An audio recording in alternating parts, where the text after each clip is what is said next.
Welcome to Bitter Reality Brewing. This is the top 10 tips, tricks, recommendations, hacks, suggestions, awareness, whatever you want to call them. Don't forget, like, subscribe, keep sharing. Yes, this is week 30. Week 30. I just popped this for the first time. Summer Break from Sierra Nevada. It's a hazy IPA. I was blown away. I mean, the hop aroma was massive. The beer is very light. It's got a nice IPA flavor. It's very mild, or should we say pale ale with a lot of hops. Definitely on the hazy side in my little muffin top thing, but the hop aroma, they went nuts. It's just really, really nice. And I'm hoping that the lighting is good. As you will see, I have a lot less behind me. Yes, I am moving. You're talking countdown. We've got weeks, maybe almost a month, but really weeks before we sell the house, move, I don't know where. And then a year from now, we should have a whole new home with a entire area for a mini brewery set up with everything else. So it should be really cool. Join me on that adventure. That's going to be massive.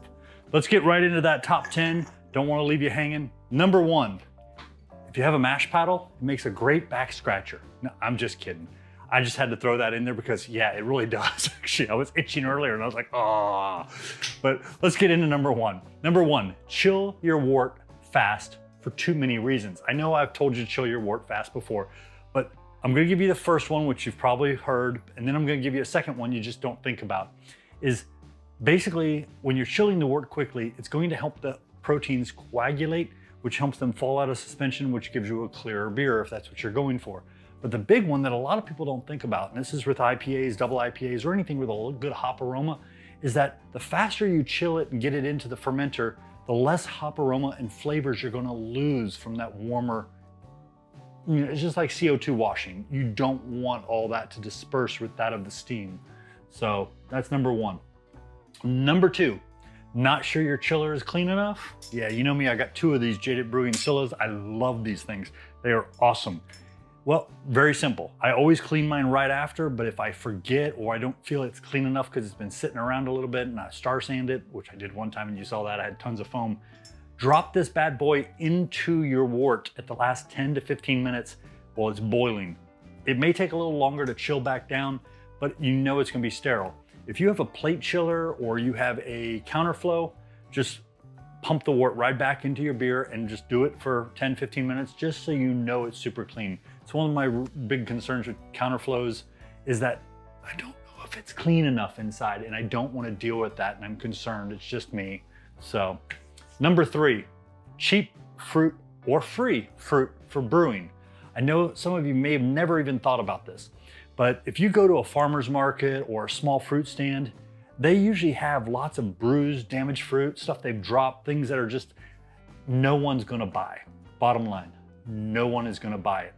And if you're buying a bunch of other stuff for whatever other uses, ask them. They might give it to you for free or at least give it to you super cheap. Not a big deal. You take it home, especially if you're doing a lot of fruit and you're doing a big beer that you want to put fruit in, or you're doing a mead and you're adding a lot of fruit or wine, whatever you're doing with tons of fruit.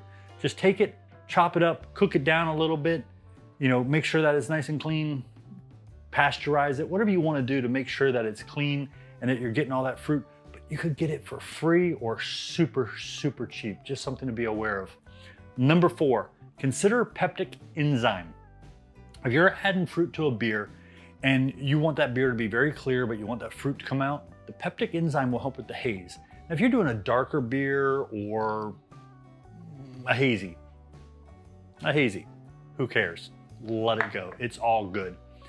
Number 5, Diastatic Power. Understand what diastatic power, if I can say that right, diastatic power. Understand what that is and what grains do and don't have it. Diastatic power, just for a quick summary, we're not gonna go into a big video about that.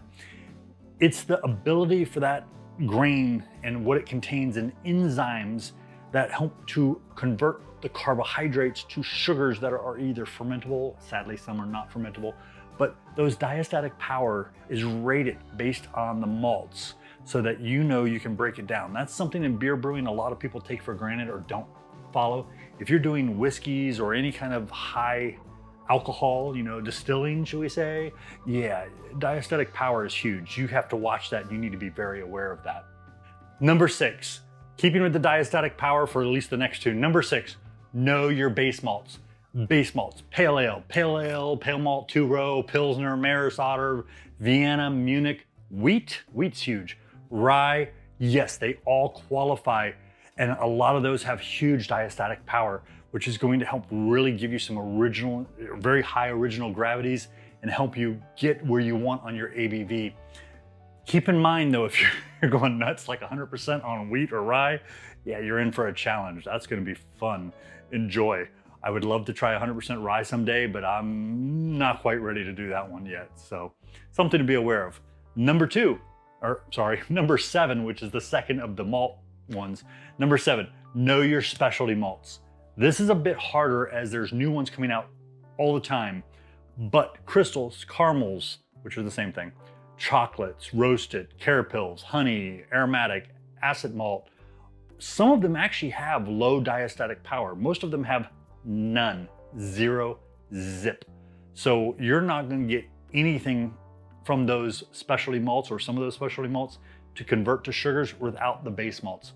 So make sure that you understand that, you know, keeping your specialty malts contained and keeping your base malts as your base malts, you know, the foundation, a good foundation for anything is, yeah, I won't go into that one.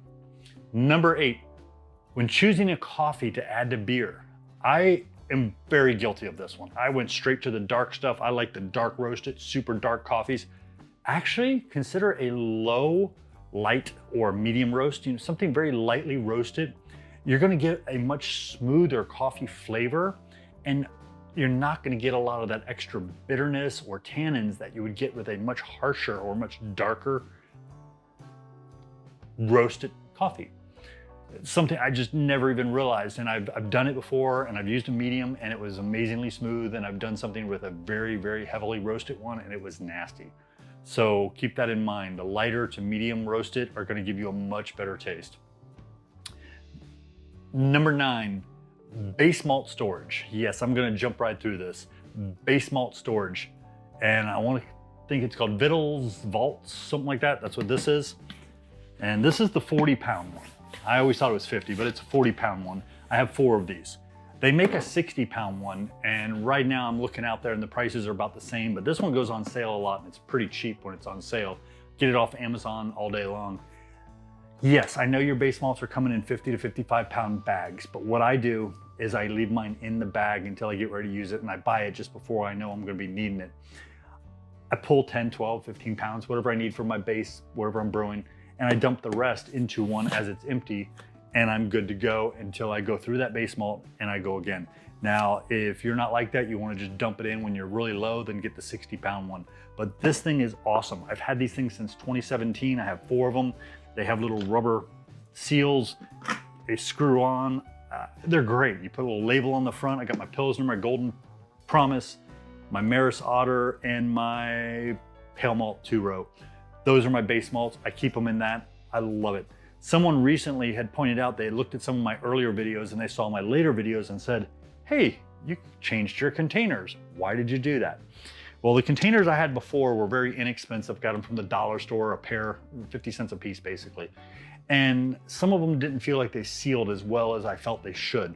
So specialty malt storage, boom. These will hold about 1 pound per 32-ounce container. And you can buy, they have these, and then they have the even smaller ones. These are great for like your brewing salts and other things like that. But I use the big ones like this, which, what does that remind you of? Chinese restaurant, you order like egg drop soup. I put the lid on this, I fill it with water, I flip it upside down, I shake it, no water comes out. If it's tight seal, or if the seal is tight enough for liquid, I figure my malts are safe. I don't have to worry about bugs getting in, I don't have to worry about any. This is some dark wheat, but all day long, I don't have to worry about this. It's not gonna pop off. I'm not concerned. These things are awesome. They're inexpensive. You can get them off Amazon, either in mixed packs of different sizes or the 32-ounce, which I bought a couple packs of those. It's cheap, it's inexpensive, and it keeps my malts fresh and keeps them from getting anything in them which could contaminate them. That's it. That's the top 10 tips, tricks, recommendations, hacks, suggestions, awareness, whatever you want to call it. We'll try a few more weeks before I call it quits and go on to another series, which we're gonna be doing from beers from around the world or something like that.